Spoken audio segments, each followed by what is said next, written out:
Subcommittee on Communications and Technology. At the conclusion of opening statements yesterday, the chair called up H.R. 4342, and the bill was open for amendment at any point. Are there any bipartisan amendments to the bill? Are there any partisan amendments to the bill? Recognize the gentlewoman from California. For what purpose does she seek recognition? I have an amendment at the desk. The clerk will report the amendment. Amendment in the nature of a substitute to H.R. 4342 offered by Ms. Esho. Chair recognizes the gentlelady from California. Hold on a second. Without objection, the reading of the amendment is dispensed with, and the gentlelady is recognized for 5 minutes in support of her amendment. Thank you, Mr. Chairman. Last year, the House unanimously passed H.R. 1580, a bill stating that it's the policy of the United States to preserve and advance the successful multi-stakeholder model that governs the Internet. On introduction of this legislation, 15 of the 16 Republicans on this subcommittee signed on as an original co-sponsor. During debate on H.R. 1580, Chairman Walden described the legislation as being, quote, designed to combat recent efforts by some in the international community to regulate the Internet, which could jeopardize not only its vibrancy, but also the benefits that it brings to the entire world, end of quote. Similarly, Representative Blackburn stated that, quote, we should all commit ourselves to the free market, multi-stakeholder Internet governance model that has worked so well in the past, unquote. My amendment replaces the DOTCOM Act with essentially the text of H.R. 1580 as it passed the House. I have modified some of the findings to make it germane to the underlying bill and added one finding to make it relevant to this discussion. The National Telecommunications and Information Administration has stated that transitioning key Internet domain name functions performed under the Internet Assigned Numbers Authority functions contract to the global multi-stakeholder community is consistent with this longstanding United States policy. That's a quote. But the heart of this amendment is verbatim the operative language in H.R. 1580, which is, quote, the policy of the United States to preserve and advance the successful multi-stakeholder model that governs the Internet. A vote for this amendment is a reaffirmation of the vote each member of this subcommittee took last year supporting the multi-stakeholder model and allowing NTIA to continue what has been U.S. policy since 1998, transitioning the governmental role in the domain name system administration to the private sector multi-stakeholder model.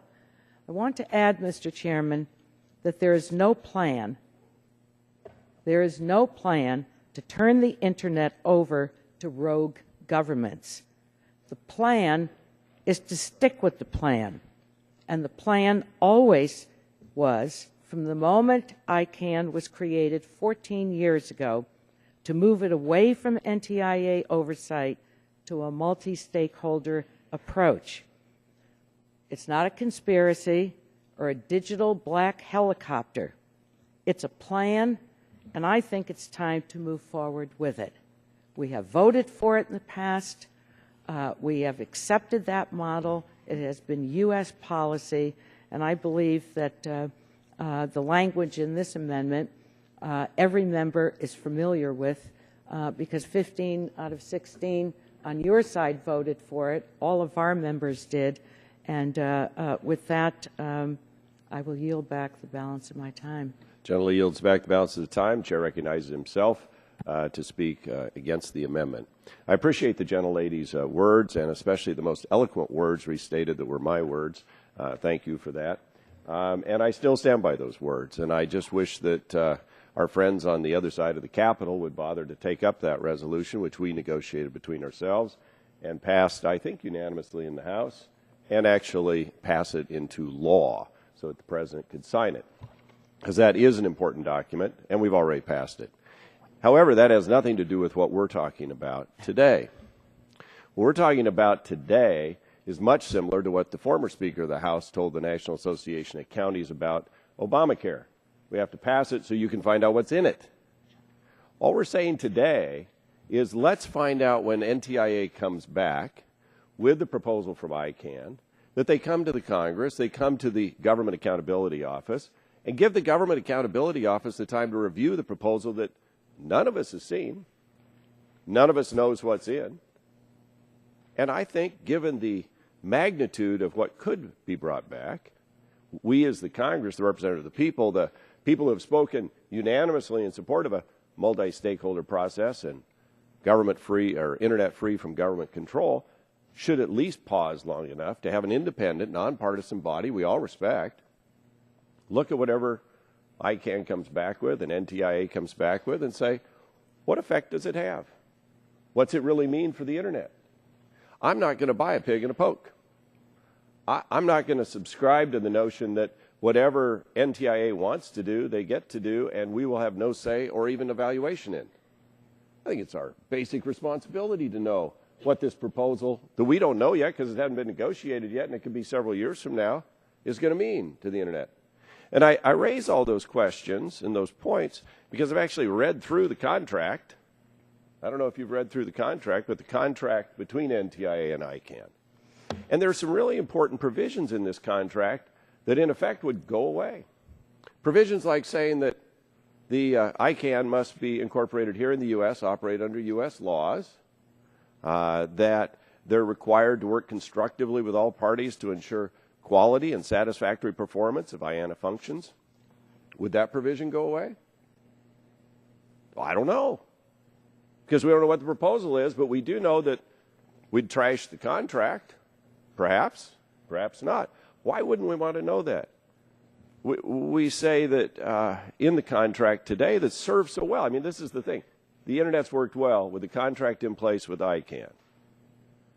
There are many, many issues in this contract that have facilitated that. That say things like the replacement for ICANN. What stops a proposal from saying somebody else gets to do this down the road? Do we know the answer to that? No. Under the contract, though, that's in place now, the ICANN would have to get NTIA approval to be replaced. There are already requirements in the agreement, in the contract, for the GAO to do audits of how ICANN operates to make sure that it's in compliance with other federal laws relating to conflict of interest, relating to contracting.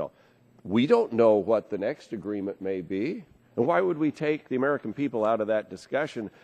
And remember, all we're asking is the GAO have time to just evaluate what the administration comes back with, up to a year, and then give us their best estimate of what that proposal really means. Would the gentleman yield? I know in a moment. And what you're doing is eviscerating our, well, you do. You completely eliminate the underlying bill, and you say, in effect, I don't want the GAO to take an independent look at this. I'm against having the GAO do an independent analysis of whatever it is that NTIA comes back with. I mean, we've seen enough out of this administration and its imperial presidency politics that I'm not going to just give them a blank pen and then walk away. We've seen them waive laws. We've seen them waive deadlines time and time again.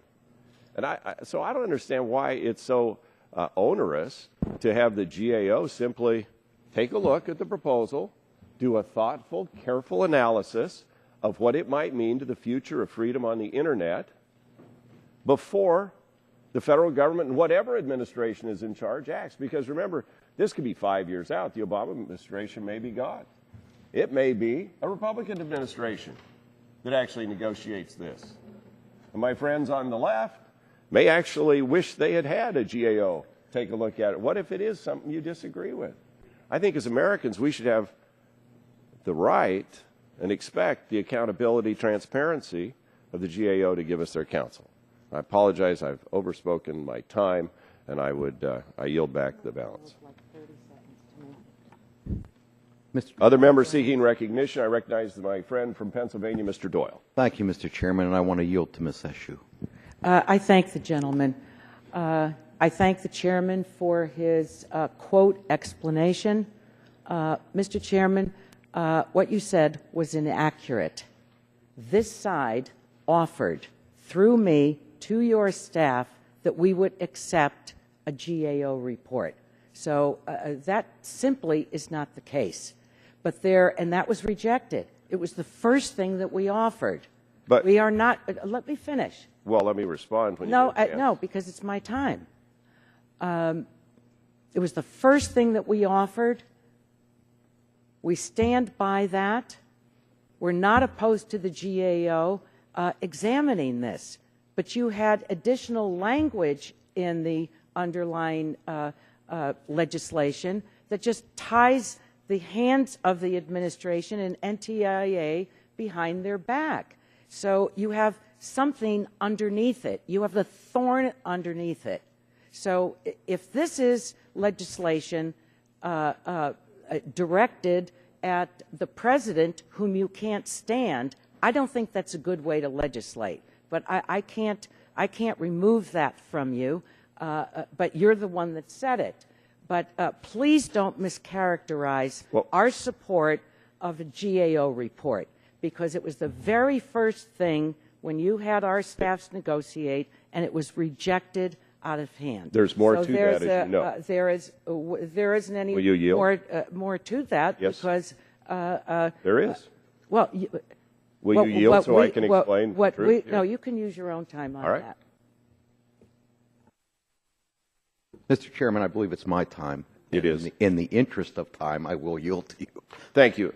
Indeed, your staff, as I understand it, did come back and say yes on a GAO audit. But that audit would not be conditioned. It would not hold up the NTIA from taking action.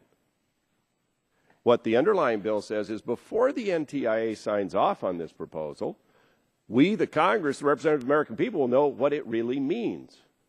That's why we give the GAO up to a year to do their evaluation. Now, if you wanted to make that 6 months, I'd be open to 6 months if you think a year is too long. But I think before the federal government, whoever's in charge, whatever administration, it's likely not going to be President Obama. Whoever's in charge would have an opportunity that we would have the GAO do the investigation before NTIA agrees to the proposal. That's the truth. And we said no. The whole purpose here is to get the information before the administration, whoever it is, takes their action. And we said no, we can't agree to that. So if you want to agree with us that we get the facts before NTIA takes their action, we can agree to that. But what you have said to us or your staff is no, we want the decision to take effect before the GAO does its job. With that, I yield back. And reclaiming my time, yes. If Ms. Eshoo has anything she wants to add in the last minute and 20. I appreciate it. No, I think other members have amendments as well. I'll yield back. We should just move on. Thank you. Gentleman yields back balance of his time. Any members seeking recognition? If not, the vote now occurs on the amendment. Let's see. On the amendment, all those in favor shall signify by saying aye. Well, I'll do that, but let me just read this. All those in favor say aye. Aye. Those opposed, nay. The noes have it. The gentlelady asked for a recorded vote, and the clerk will call the roll. Mr. Latta. Mr. Latta votes no. Mr. Shimkus. Mr. Shimkus votes no. Mr. Terry. Mr. Terry votes no. Mr. Rogers. Mrs. Blackburn. Mrs. Blackburn votes no. Mr. Scalise. Mr. Lance. Mr. Guthrie. Mr. Guthrie votes no. Mr. Gardner. Mr. Gardner votes no. Mr. Pompeo. Mr. Pompeo votes no. Mr. Kinzinger. Mr. Kinzinger votes no. Mr. Long. Mr. Long votes no. Mrs. Elmers. Mrs. Elmers votes no. Mr. Barton. Mr. Upton. Ms. Eshoo. Ms. Eshoo votes aye. Mr. Doyle. Mr. Doyle votes aye. Ms. Matsui. Ms. Matsui votes aye. Mr. Braley. Mr. Braley votes aye. Mr. Welsh. Mr. Lujan. Mr. Lujan votes aye. Mr. Dingell. Mr. Pallone. Mr. Rush, Ms. DeGette, Mr. Matheson. Mr. Matheson votes aye. Mr. Butterfield, Mr. Waxman, Chairman Walden. Walden votes no. Chairman Walden votes no. Any other members wishing to cast a vote? Mr. Barton. Mr. Barton. Mr. Barton votes no. Any other members wishing to be recorded? If not, the clerk will report the tally.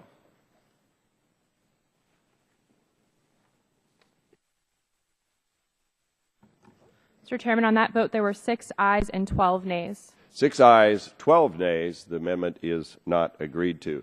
Now, are there other members seeking recognition for amendments? If not, I'd recognize the gentleman from Pennsylvania, Mr. Doyle. Thank you, Mr. Chairman. I have a most excellent amendment at the desk. The clerk will read Mr.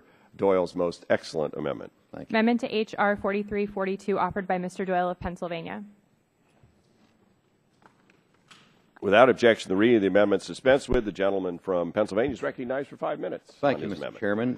Mr. Chairman, my amendment would instruct the Comptroller General to examine the history of U.S. government efforts to promote the multi-stakeholder model and privatize administration of the domain name system, as well as examining the transition proposal for the IANA contract.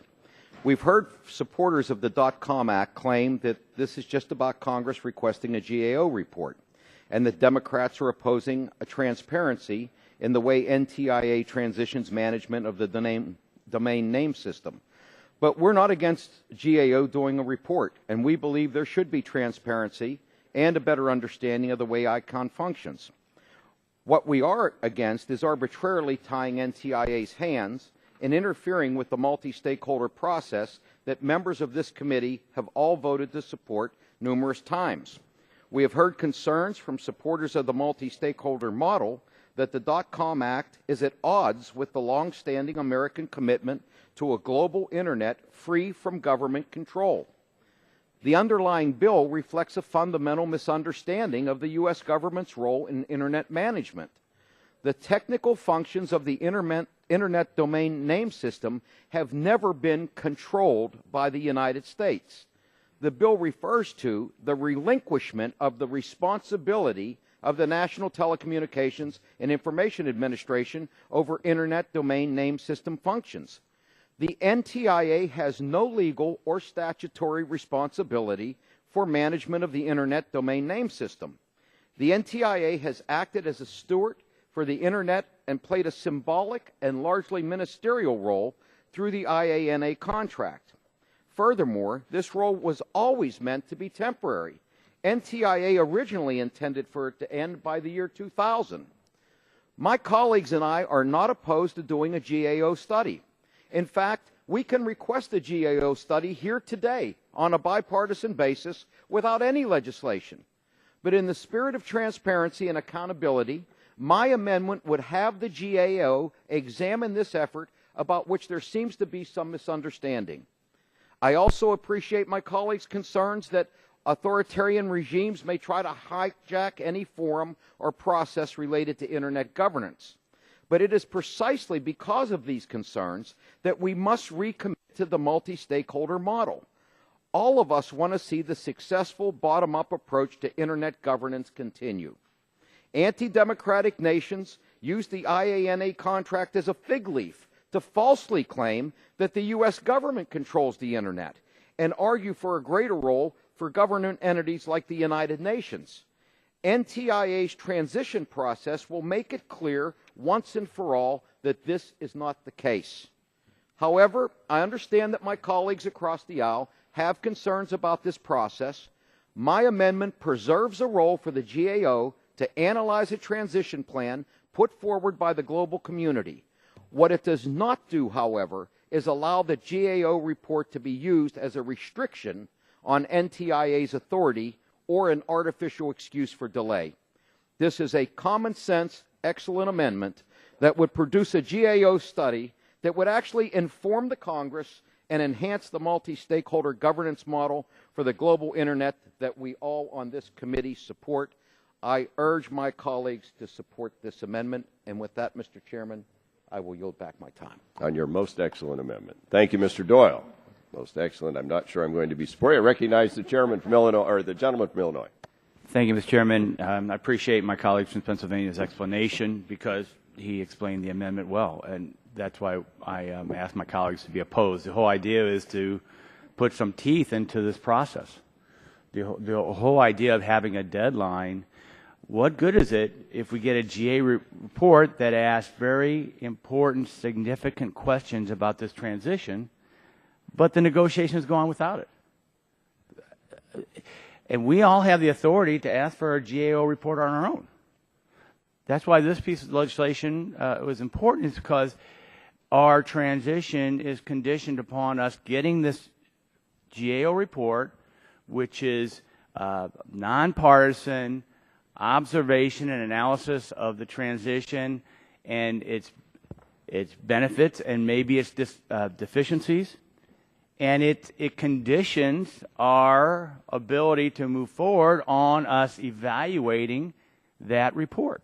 So my colleague has explained his amendment right, but it obviously guts the real intent of this bill, which is to make sure that we can see through our analysis of our auditor, our inspector general, whatever you want to call them, an analysis of this transition and if it's in the best interest of our national government.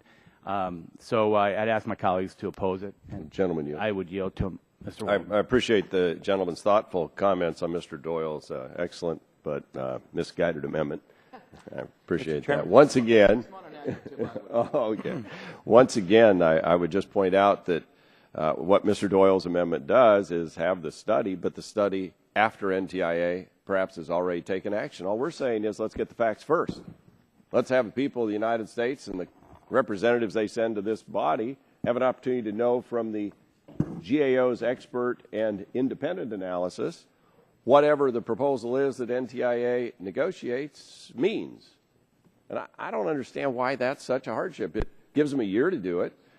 Even Mr. Shahade said, let's get this right. Let's not rush it. He didn't endorse any particular bill. I realize that. He wasn't going to. But I think members of both parties across the Capitol, even President Clinton, others have said, this is pretty serious stuff. To cede control of this piece of how the Internet operates, we're not saying they can't eventually go reach an agreement. All we're saying is take a pause. Let's have an independent evaluation so we know the implications. As for statutory authority, somewhere there is statutory authority, or the Department of Commerce, through the NTIA, could not have issued this 70-some page, 78, 80-page contract to ICANN, which is in force today. And I, again, would ask my colleagues, if you haven't read this, you should read this. There is a reason that there are important protections in here. Has anybody else read this? When we have the contract, yes. You've read the contract? Yes. So then you know about the issues related to fees.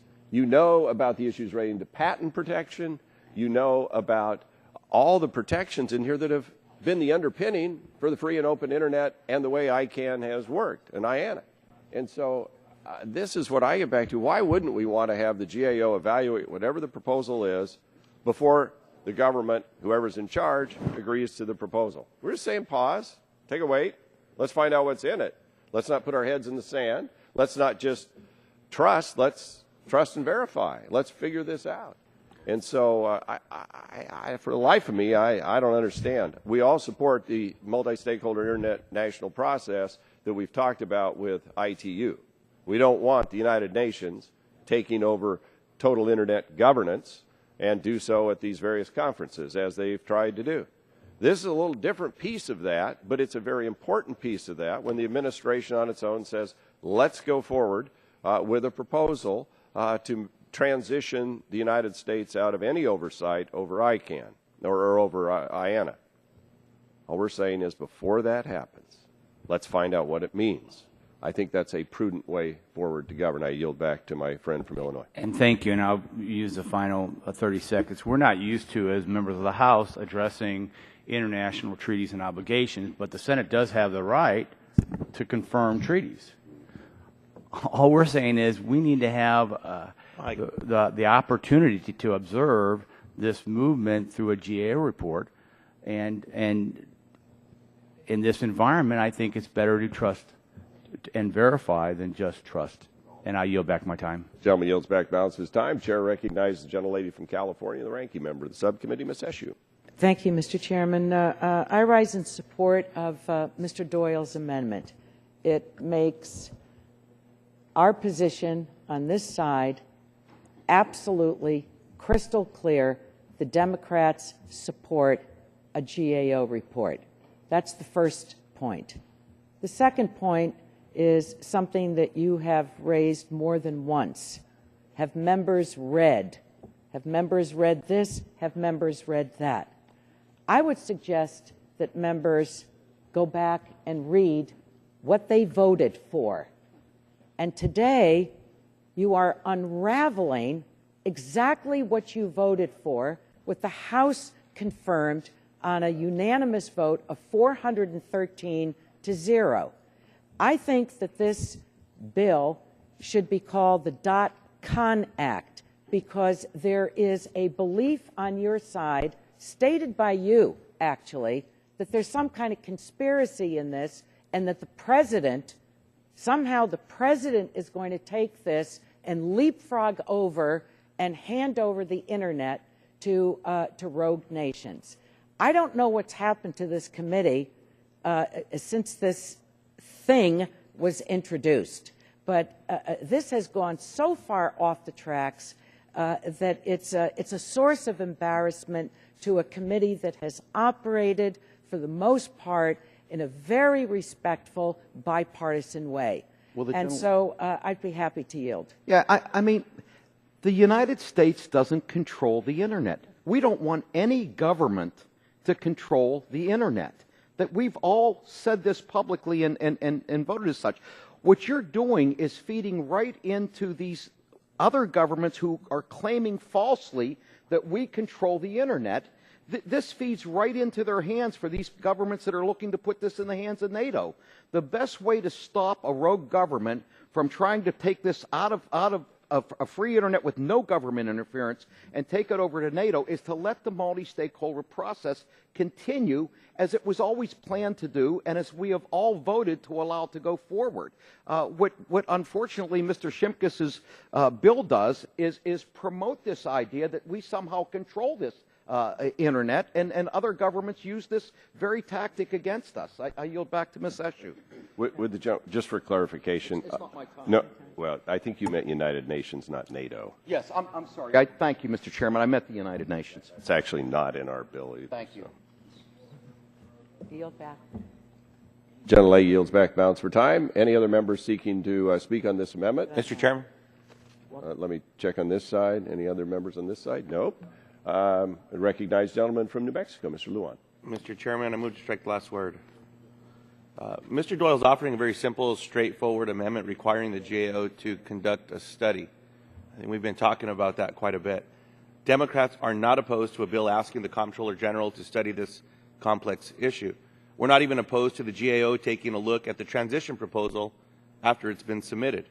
What we cannot agree to are efforts to arbitrarily prevent NTIA from accepting the proposal presented by ICANN, a proposal that would have been created, debated, scrutinized, and ultimately agreed to by the global multi-stakeholder community. The United States government would have played a very active role in this process. So would human rights organizations, civil society groups, content creators, broadband providers, and other international actors who all support an internet free from government control. Saying the NTIA cannot accept this proposal without having the GAO, a governmental entity outside of the multi-stakeholder framework, first complete its review sends the wrong signal to the rest of the world. I think that was emphasized by Mr. Doyle. I think it is particularly important to look at NTIA's announcement last month within the larger context of the global struggle for internet freedom in recent years. We cannot forget what happened at the World Conference on International Telecommunications in 2012, where a majority of nations led by Russia and China attempted to subject internet governance to the oversight of an intergovernmental body. One of the most routine excuses advanced by these countries is the symbolic stewardship the United States has with ICANN through the Internet Assigned Numbers Authority function through the contract. Now that the NTIA has initiated a process to transition that role away from unilateral governmental oversight into the private sector, we have an opportunity to greatly strengthen our bargaining power on the global stage to preserve and protect an open internet. But that doesn't mean there should be no accountability or oversight. Under the right conditions, I think having the GAO examine the process closely could actually be helpful. That's what Mr. Doyle's asking for. This is what the Doyle Amendment does. It asks the GAO to look at the process that began in 1998 to transition the technical management of the Internet domain name system to the private sector. It looks at the role of ICANN since its creation, the development of the transition proposal by the multi-stakeholder community, as well as the transition proposal itself, and whether it incorporates the principles outlined by NTIA last month. As a very active participant of the multi-stakeholder process with ICANN, the United States has a responsibility to ensure that ICANN's governance remains sound and that it is accountable to the global community. The GAO study and Mr. Doyle's amendment will help accomplish that objective. I think we can all agree on that. Rather than tying the hands of NTIA, we should make sure ICANN remains an honest broker in the transition process. I therefore strongly urge my colleagues to support the Doyle Amendment and accept it for what it is. Thank you, Mr. Chairman. With that, if no one needs time, I would yield back. Chairman recognizes himself for 5 minutes in opposition to the amendment. A lot of people have been trying to take this authority away from the U.S., want to do it for the sole purpose of cracking down on Internet freedom and limiting it and having governments protect their backsides instead of empower their people. The United States has been by far the country most committed to keeping the Internet free, open, and uninterrupted. And a lot of these people who say they want multi-stakeholder control over domain names and Internet access, what they really do is want the ability to shut down the inconvenient exchanges within their own countries. I understand in theory why we would like to have a multi-stakeholder process. I favor that. I just know that a lot of these so-called multi-stakeholders are really governments that want to gag people and restrict access to the Internet. We have an obligation not to let that happen. Those are not my words. Those are the words of President Bill Clinton. President Bill Clinton. Jimmy Wales, founder of Wikipedia, when asked by Clinton if he was worried about losing Internet freedom as a result of NTIA relinquishing this power, he said, and I quote, "I'm very worried about it. I don't know the way forward. Internet governance is a complicated issue, but it does concern me," close quote. Even Minority Leader Nancy Pelosi said, and I quote, "Well, I thought the system, as it was running, was doing a fine job. We all learned about it years ago, how the names and domain and all of that. So I think that there's some answers that you raise that need to be answered, and a justification for ceding that jurisdiction needs to be made," close quote. Across the aisle, across the country, across the world, we know that the process that's been in place has worked. It's worked well. There is federal authority through the Department of Commerce that caused the contract to be written and agreed to with ICANN that says, among other things, ICANN has to be domiciled in the United States. There are security issues. There are governance issues. There are non-conflict of interest agreements that have been entered to. There is a possibility all that gets swept away. We don't know what the proposal is, and we won't know until NTIA and the multi-stakeholder process comes to terms on it. We don't say that NTIA can't agree to that. We just say it'd be good for the American people and the world community who believes in freedom of the Internet to have the independence of the Government Accountability Office do a review of the proposal and report back to Congress. And after that point, the process can move forward, unobstructed. The difference between what the Republicans are asking for and my friends on the other side of the aisle are asking for is we'd like to know the independent analysis before our federal government takes action. And what my friends on the other side of the aisle are positing is let's find out what it means, but let's let the government take the action ahead of that. In other words, go ahead and buy whatever it was in the auction, then we'll find out what was in the box after the auction. Now, I don't know about my friend from Missouri, but as an auctioneer, I assume people usually like to see what they're buying and fully understand whether it works or not. And it would seem to me that all Republicans are saying is let's find out what this proposal is. Let's get not a partisan look at it, a nonpartisan look. Let's just find out the facts before our government agrees to it. Doesn't say the government can't agree to it. Doesn't say it can. It just says let's get the truth. Let's get the facts, and let's understand what's been negotiated here. That's all we're asking for. Other that, I yield back the balance of my time. Other members seeking recognition. The gentleman from New Jersey, Mr. Pallone.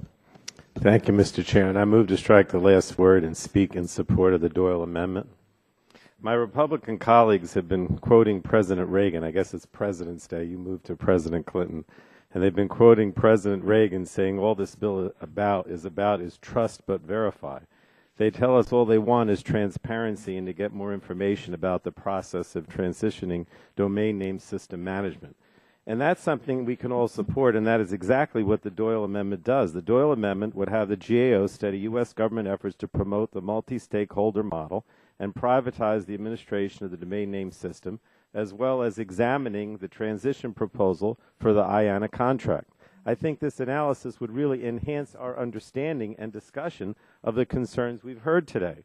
What the Doyle Amendment does not do, and what I cannot support, is an effort to tie the administration's hands and send the wrong signal to the world about U.S. support for the multi-stakeholder model. It strikes me as counterintuitive that we would push legislation for a GAO report when both sides of the aisle can simply write to GAO to request the report. If information is simply what Republicans are interested in, let's seek that out. But if you insist on a legislative effort, let's ask GAO to do a study that will really inform us. And so I urge members to vote for the Doyle Amendment. And I yield back the Mr. Chairman, will you yield? Yeah, I'll yield, Mr. Plone. I'm to the gentleman from Pennsylvania. Thank you, Mr. Plone. I think that my colleagues fear a problem that doesn't exist. You see something here that doesn't exist. No one can do anything. The 13 root servers all sit in the United States. They're owned by private companies in the U.S. government. This idea that somehow ICANN can be taken over by a hostile government just isn't based in any reality. Just for the record, Mr. Chairman, these are the companies and trade associations that support NTIA moving forward on this transition.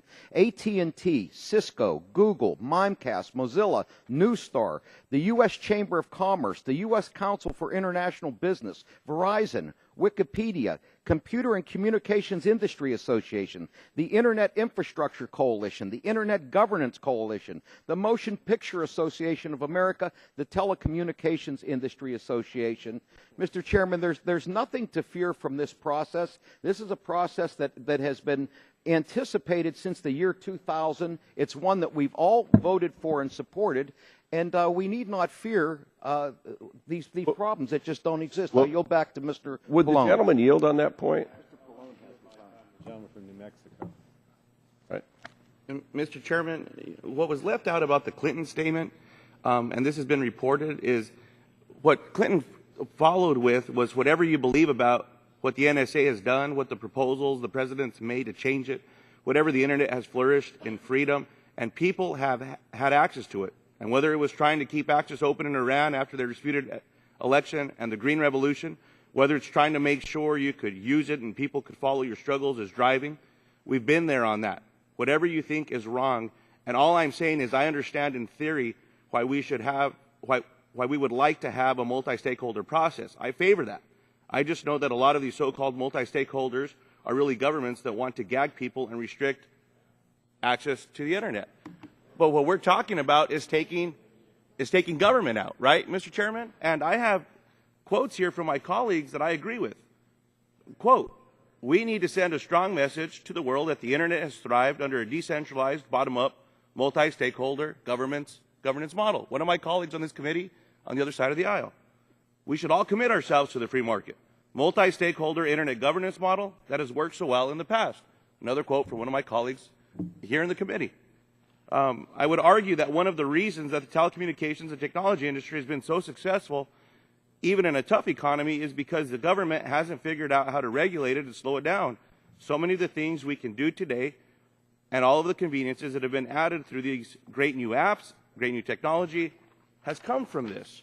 And Mr. Chairman, some of the statements that I agree with most, I quote, "The Internet has proposed under the multi-stakeholder model absent the heavy-handed of government regulation. I urge the administration to continue the United States commitment to the Internet's collaborative governance structure to reject international efforts to bring the Internet under government control. And under the multi-stakeholder governance model, non-regulatory institutions manage and operate the Internet by developing best practices with public and private sector input. Government's hands-off approach has enabled the Internet to grow at an astonishing pace and become perhaps the most powerful engine of social, economic freedom and job creation the world has ever known." Mr. Chairman, I agree with your words. So do I. We need to work together and see how we can get through this. This is an area where we should have bipartisan support and working on We're this. shocked by it, too. Let's agree to work on this report, Mr. Chairman. We offered that. From a Gentleman's regulatory time's perspective- expired. Mr. Chairman. Chair recognizes Mr. Chairman. the gentleman. Mr. Chairman, I move to strike the last word and yield my time to the chairman. I appreciate that. I just want to go back to something that Mr. Doyle said. You said the servers are located in the United States. They're located in the United States because of the contractor requirements between NTIA. I draw your attention to C.2, contractor requirements, C.2.1. The contractor must perform the required services for this contract as prime contractor, et cetera, et cetera. The contractor shall be a wholly owned U.S. owned and operated firm fully accredited in the United States.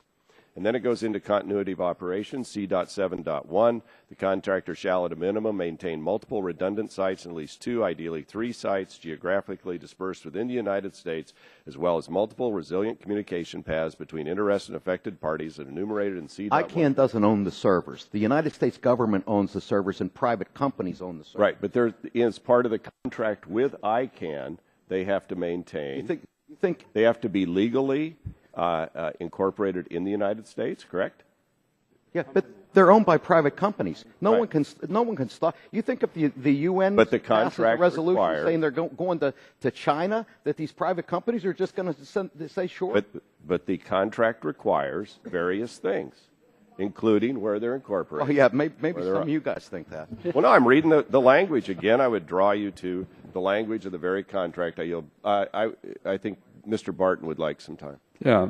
I'll yield the remainder of my time to Mr. Barton. All right, thank you. I missed the opening statements yesterday afternoon, Mr. Chairman, and I missed the first 30 minutes this morning, so I didn't hear all that's been said until about 15 minutes ago. But I'm a little bit puzzled by my friends on the minority side. I know it's irritating to be in the minority. I know it's irritating to know that the majority has the votes. And I was irritated when I was in the minority. It irritated the heck out of me. But this one, we've had two issues this week that puzzle me. Earlier this week in the Energy Subcommittee, we passed a bill for LNG exports. It's Mr. Gardner's bill. And Mr. Gardner and Mr. Whitfield, I think, offered to take all the Democrat amendments. And they still voted against it. And I don't think there's anybody that doesn't think it's in the national interest for the United States of America to export a surplus commodity to parts of the world that are being pressured by Russia, both militarily now and economically with their natural gas exports. And yet my friends on the minority side in bloc voted against that bill. Today we have a bill that simply says, before we possibly automatically relinquish control, what little government oversight there is, give the GAO a year to report back to the Congress whether that's a good idea or not. The bill is only 3 pages. It does not say that NTIA can't go forward. It doesn't set any terms and conditions for it to go forward. It simply says give a report back to the Congress on whether the GAO thinks it's a good idea. Now, most of us are movie buffs, and one of my favorite movies is The Man Who Shot Liberty Valance. In that movie, Jimmy Stewart is a young hotshot lawyer who believes in the rule of law, and he goes west with very idealistically taking his law books that he's going to bring law and order to the West with his law books. There's a bad guy played by Lee Marvin who doesn't give a flip about law books and the rule of law, and he just kind of runs around shooting people and robbing stages and doing whatever he wants. And then there's a rancher out there played by John Wayne. John Wayne's this gruff old guy, and you know, he can go either way on the rule of law, but he has a value system that, you know, is truth, justice, in the American way. Well, as luck would have it, Jimmy Stewart and Lee Marvin get into a big fight. And Jimmy Stewart, who couldn't fight his way out of a paper bag, agrees that he's going to he's going to be in a shootout with Lee Marvin, who's a dead-eye shot. Well, he gets out. They get out in the street, and John Wayne is over in the shadows. And at the critical moment, when Lee Marvin has got Jimmy Stewart right in his target area, John Wayne picks up a Winchester and shoots dead Lee Marvin. But everybody thinks that Jimmy Stewart did it. All we're saying is, John Wayne, i.e. the U.S. Congress, we ought to verify. We want to back Jimmy Stewart up. That's all we're doing, you know. And my friends keep saying this isn't a good idea. If you just read the bill does not do anything but give us a 1-year time period for the GAO to make sure that before we relinquish control, that it's a good idea. That's all it does. Mr. Chairman, I've never heard it explained that way. I move the bill. I'm speechless. Gentlemen, Well, gentlelady's time has expired. We'll have regular watch the order. movie, Chairman, and I yield back. Would you begin the movie? Roll the tape. The chair now recognizes the distinguished gentleman from Michigan, Mr. Dingell, to strike the last word. Mr. Chairman, I thank you for your courtesy. And as always, you're conducting the business of this committee well and fairly, and I want to thank you for that. I must confess that I have enjoyed the remarks of my good friend from Texas about the movie rather more than I'm enjoying the debate. I think we have here before us a magnificent tempest in a teapot. I am reminded of the story of the old maid who came home, and she would always look under the bed, and her roommates and others always were trying to figure out, did she expect somebody to be there? Did she hope that there was somebody there? Or was she afraid that there was somebody there? So here we've got before us a situation where we're going to give GAO the authority to conduct an investigation. That's wonderful if it's needed. Now, what are they going to investigate? We really don't know, but we do know that what they propose to investigate is what is being done or what will be done by NTIA. NTIA has said time after time they're not going to do anything other than have a hearing and a proceeding to look into this thing and see what it means and what it's going to do. This committee, in some kind of spasm of fear, is now going to conduct a proceeding to see to it that GAO makes an investigation. This is what NTIA is supposed to do, and I'm content to let them do it. And I don't know what the result of that inquiry by NTIA is going to be. I've got to assume that it probably will be useful. Now, I've had as many differences with NTIA as anybody in this room, but I don't see anything that should cause me to look under the bed like the old maid. What my concern here is that we're really not accomplishing anything by this whole curious exercise. And if we really want to do the business of the committee, let NTIA do its business. And the chair can always call a hearing and a markup that will accomplish something. GAO is constantly complaining about the loss of personnel and their inability to carry out their responsibilities because the Congress has constantly cut their budget and cut their personnel. And they really don't like being instructed to hold hearings on matters where it's really not necessary. There's no necessity here for this. And I've been sitting here scratching my head and came in this morning and I talked to my staff and I said, what the hell are we doing down there? And they had to say, well, we don't understand. We're going to ban NTIA from having a hearing and a proceeding on this. I said, well, why are we going to do that? They said, we don't know. So the merciful thing, I think, here for this committee is to just vote this thing down. Let's go about the business that's much more important before this committee. and let's all go out and do something that is useful and worthwhile. And I want to thank you for your courtesy to me. I've tried to explain my concerns about a bill that I don't see any reason for, and to hope that maybe you can let me go up to my office and do my business up there where there is something more important to be done. So with my great respect and affection, Mr. Chairman, I thank you, and I hope my colleagues will vote this bill down. I certainly feel warmly embraced by your respect and affection, as I have over the years. Are there other members seeking recognition on this amendment? If not, the amendment now comes up for a vote. Those in favor will say aye. Aye. Those opposed, no. The noes appear to have it. The clerk will call the roll. Mr. Latta. Mr. Latta votes no. Mr. Shimkus. Mr. Shimkus votes no. Mr. Terry. Mr. Terry votes no. Mr. Rogers. Mr. Rogers votes no. Mrs. Blackburn. Mrs. Blackburn votes no. Mr. Scalise. Mr. Scalise votes no. Mr. Lance. Mr. Lance votes no. Mr. Guthrie. Mr. Guthrie votes no. Mr. Gardner.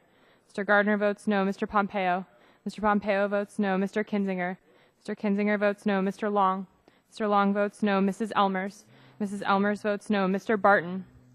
Mr. Barton votes no. Mr. Upton. Mr. Upton votes no. Miss Eshoo.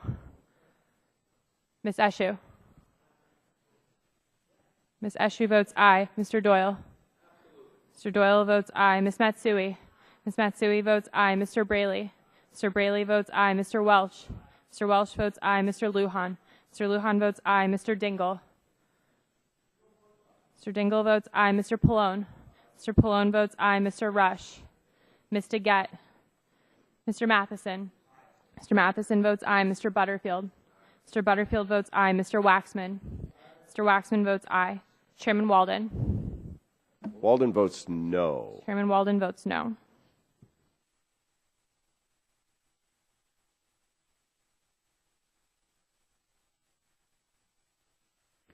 Mr. Chairman, on that vote, there were 11 ayes and 16 nays. 11 ayes, 16 nays. The amendment is not agreed to.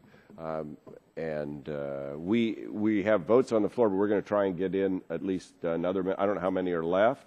We'll now, for what purpose does the gentlelady from California seek recognition? Mr. Chairman, I have an amendment Clerk at the will report desk. the amendment. Amendment to H.R. 4342 offered by Ms. Matsui. The chair recognizes the gentlelady to speak on her amendment. Thank you, Mr. Chairman. This is also another excellent amendment. This amendment would instruct the Comptroller General, when conducting the GAO study as required by the DOTCOM Act, to also examine whether any unilateral action taken by the United States to halt the transition process could undermine United States strategic interests in a global internet free from government control. We've heard from many leading civil society and human rights groups who are strong supporters of the multi-stakeholder model that they oppose the DOTCOM Act. These groups strongly support the steps taken by the National Telecommunications and Information Administration, NTIA, to transition its role in the management of the technical functions of the domain name system. They will stand with the United States government to reject any proposal that does not meet NTIA standards for secure and stable multi-stakeholder Internet governance model that serves the interests of a free and open Internet. However, these groups, among them the Human Rights Watch, the Center for Democracy and Technology, Freedom House, the Open Technology Institute and New America Foundation, Access, and Public Knowledge, has spoken loud and clear against the DOTCOM Act. In a letter to the committee last week, these groups said the proposed DOTCOM bill, intended to protect human rights and the free and open Internet against repressive government control, could have the opposite effect, forestalling the transfer of the IANA functions to the global multi-stakeholder community, could further empower critics who favor a governmental or intergovernmental model of Internet governance, whether implemented through the United Nations International Telecommunications Union, ITU, or some other government-dominated non-multi-stakeholder body. This warning must not be taken lightly. Republicans and Democrats have a shared goal, in preserving and protecting a free and open global internet. None of us want to hinder the ongoing efforts by the United States and our allies to defend the multi-stakeholder model by providing authoritarian regimes with new ammunition to justify replacing the current governance model that is working with the one that is governmental or intergovernmental in nature. As we know, the global community is watching closely every action we take in Congress in regards to this transition process. Some of the leaders of these authoritarian countries will waste no time in spinning our efforts today as a sign that the United States government is losing faith in ICANN and the multi-stakeholder governance structure it represents. It is a dangerous signal to be sending to the world. It is a dangerous signal to be sending to the world. We need to have a strong governmental system in place. We're united last Congress, and we strengthened the administration's hand during negotiations. We should be united again. This bill only divides us, and the international community is paying attention. The amendment I'm offering today would require the GAO to study whether the requirements of this bill to halt the transition process could undermine United States strategic interests in a global internet free from governmental control by empowering rogue nations' efforts to undermine ICANN and its governance structure. I'm strongly opposed to the bill's language tying NTIA's hands, but if this bill is going to move forward, at least we should instruct the GAO to look at whether the DOTCOM Act attempt to delay the multi-stakeholder process could be used by others to undermine our own strategic interests. This amendment is about transparency that goes to the core of why we support the multi-stakeholder governance model for a global internet. I urge my colleagues to support this amendment. I yield back to Don. I yield to the. I thank you for yielding. I think your amendment makes a great deal of sense. I have a statement I want to put in the record in support of it and urge our colleagues to vote for it. I yield back. Gentlelady yields back the balance for time. I recognize myself in opposition to the amendment. I appreciate the gentlelady's great work on this subcommittee. However, I must take issue with this amendment. Clearly, the time would have elapsed by the time the GAO was done to evaluate this very point, and so I'm opposed to the amendment. Are there other members seeking recognition? If not, the vote now comes on the amendment. Those in favor will say aye. Those opposed, nay. No. The nays appear to have it. And the nays have it. The amendment is not agreed to. Are there other members seeking recognition? Mr. Lujan, the clerk will report Mr. Lujan's amendment. Amendment to H.R. 4342. Lujan is the first meet without objection. First reading of the amendment is agreed to. Mr. Lujan is recognized to speak on his amendment. Mr. Chairman, thank you very much. My amendment would instruct the Comptroller General, when conducting the GAO study as required by the DOTCOM Act, to also examine whether broadband providers can exercise control similar to governmental entities and restrict consumer access to content and services of their choosing. My colleagues have cited governmental efforts to censor online content as part of their motivation for advancing this bill. In the same breath, they attempt to equate the Federal Communications Commission's net neutrality rules with government censorship. I agree that we must stand against other governments' efforts to stifle free speech online, but trying to conflate those who block internet access to frustrate democracy with net neutrality is a dangerous distraction. Members of the subcommittee are familiar with a partisan debate about net neutrality. We don't need to relitigate this issue. I am proud to support the FCC rules to maintain the internet as a platform for innovation, competition, and free expression. Net neutrality keeps American consumers in control of their experiences online. These high-level rules of the road ensure that broadband service providers that control the on-ramps to the internet don't become the gatekeepers with the power to favor their own content, throttle some applications, or block consumers' access to information. Net neutrality protects free speech and our democratic discourse, which is increasingly taking place online. In fact, an instance of a wireless carrier blocking political speech over text messages is one of the instances that demonstrated the need for these rules in the first place. Our domestic and international policy goals are exactly the same: promoting a free and open internet that is accessible to all, promoting the free flow of information online should be our shared bipartisan goal. We should recognize that both governments and broadband companies have the ability to frustrate internet openness, and we must be consistent in our response to them. Blocking websites is no different from censoring them. Refusing to maintain digital infrastructure restricts speech. whether it's done by an authoritarian regime or a corporation. Throttling access speeds prevents the dissemination of news and information online, regardless of the motivation for it. That is why my amendment would require the GAO to examine whether broadband providers have the same ability as governmental entities to potentially diminish freedom of expression, block dissent, and undermine the human rights of Internet users. I am strongly opposed to the underlying bill's language tying NTIA's hands, but if we are going to pass this bill, at least we should instruct the GAO to look at what entities really have the ability to engage in the conduct we are all concerned about. I urge my colleagues to support this amendment, and I yield back. Thank you, gentleman, for yielding back. The chair recognizes himself for 5 minutes to speak in opposition to the amendment. Governance of domain name system really isn't directly connected to the net neutrality issue you raised, and while there are differences of opinion on this committee and in this Congress regarding net neutrality, I disagree that this is the place to add that in. So with that, I yield back the balance of my time.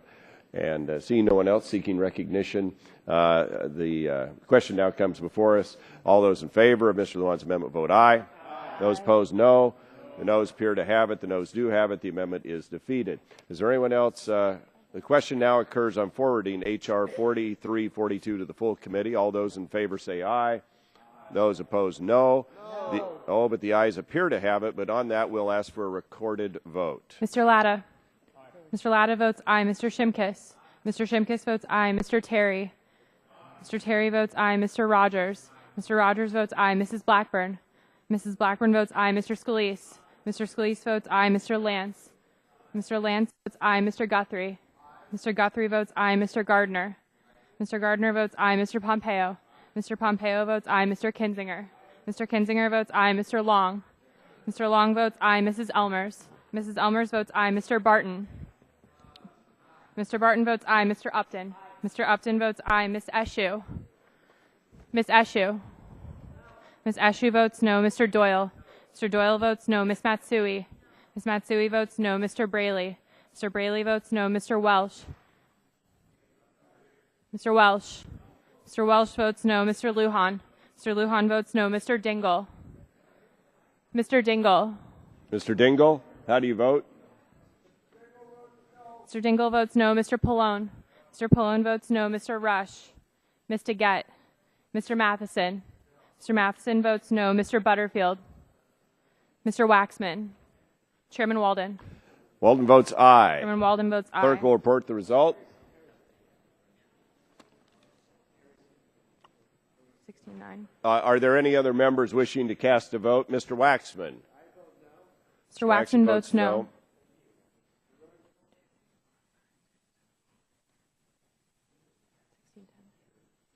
Mr. Chairman, on that vote, there are 16 ayes and 10 nays. 16 ayes, 10 nays. The ayes have it, and the bill is agreed to, and the subcommittee is adjourned.